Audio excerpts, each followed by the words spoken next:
Hello, my name is Hamid and welcome to Nural Code, Day 8. Today we continue our journey. If you are new to this channel, make sure to start from day 1 because all videos are somehow connected to each other. Anyhow, let's start this video. In the beginning of an introduction to Swift programming language, we talk about string as type. And string is when we declare a constant. For example, let's name it string of type string, and the value of a string, let's say hello world. Now this is text, okay, and text is defined in the compiler as string type, and string type is also a collection of characters. Let me explain. A string is a series of characters such as hello world, H, E, L, L, O, and so on. Swift strings are represented by the string type. Therefore, the contents of a string can be accessed in various ways, including as a collection of character values. So how we can declare a character? Let's declare a character now. Let char of type character equals to A. Now character can only hold one character, where in a string can hold collection of characters. Now let's move on to the next thing, where we have if string is empty. Now, as a type, you have functions. For example, this one is a function. And a function, what it does is basically check if a string has nothing. For example, like this. But if it's not empty,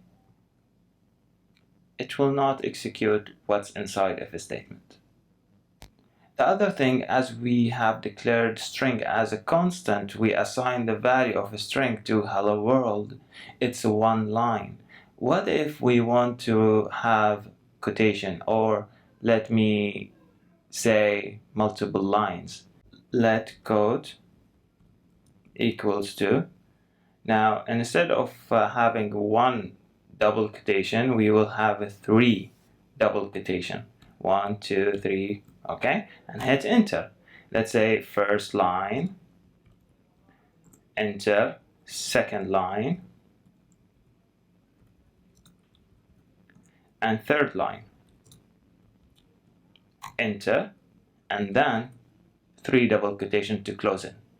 Now let's print and let's see the result. The result, it will basically have this as code inside this constant. Here we go.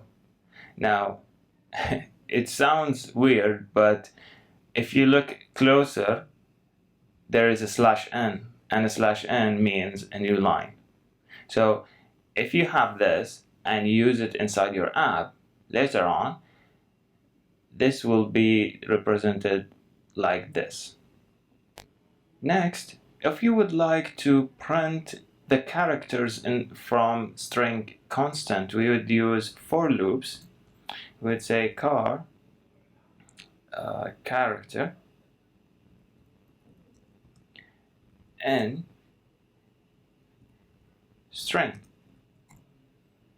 Now, string of type string is also means a collection of characters. So print, let's print character. And character will give us H, E, L, L, O, and so on. Pretty cool, right? And of course you can compare text or strings. For example, if string equals to hello. And if it does, do this. But we know that the value of string is hello world and not hello. Therefore, this statement or this argument will be false, and the if statements, what's inside the if statements, won't execute.